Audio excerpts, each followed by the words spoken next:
Hello, Mr. Volkaert.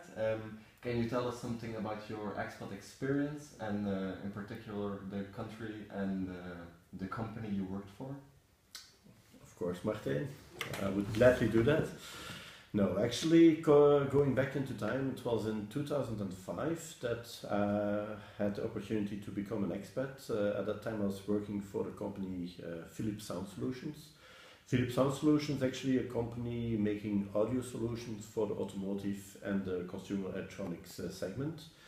And at that time, I was actually a sales manager responsible for a lot of accounts in Europe, but also in Asia.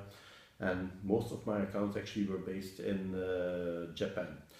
So customers based in Japan, that automatically also means for cost reasons, production based in China and also development based in China. So at a certain moment, they offered me the possibility to do the same job, but from China, and to be closer to whatever happens in the office on development and also the production itself.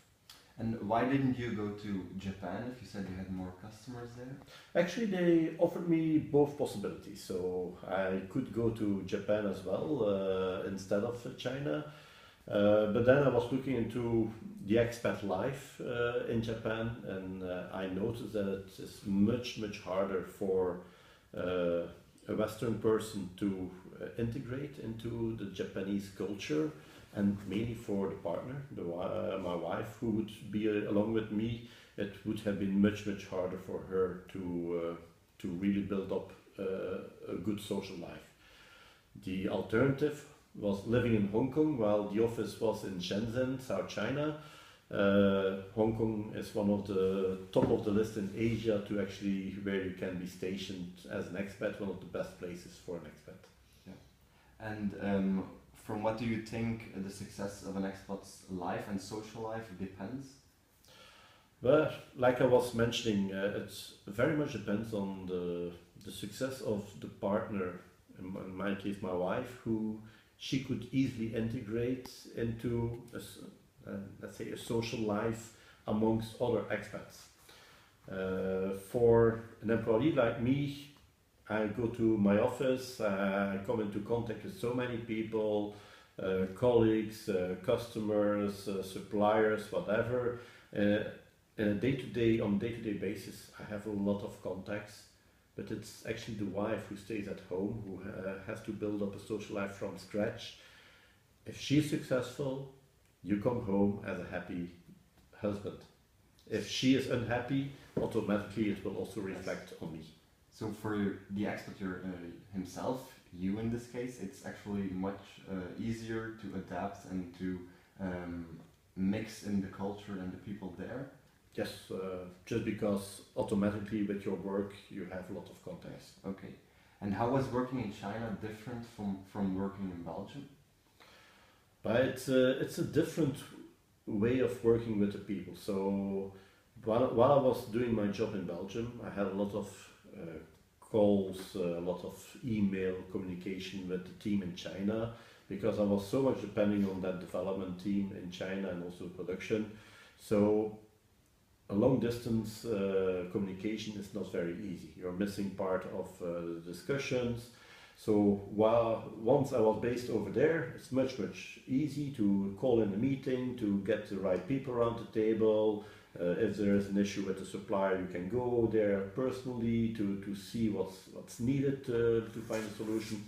So it's just much more efficient to be closer by. Of course, it comes at a cost for the company. It's expat life for a company.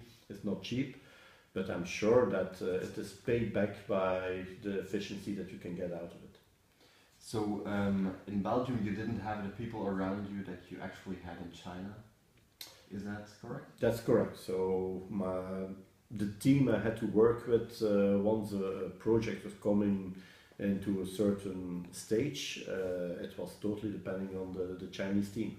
And then, of course, from Belgium, it's not so easy. Yeah, the contact isn't as smooth as when you were living there.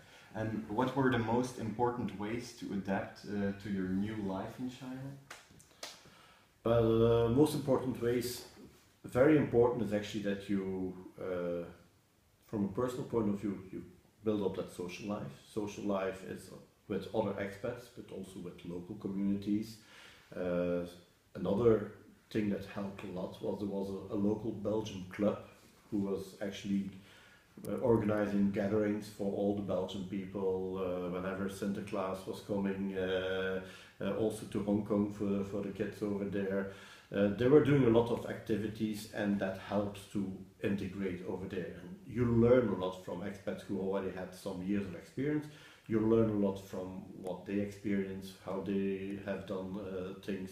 And so from a work point of view, it's also very much different. You learn a different culture. You learn how to work with your colleagues in a different way. But it's such an enrichment, definitely. Okay, and if you could give one tip to someone who might be an expat in the future, what would it be?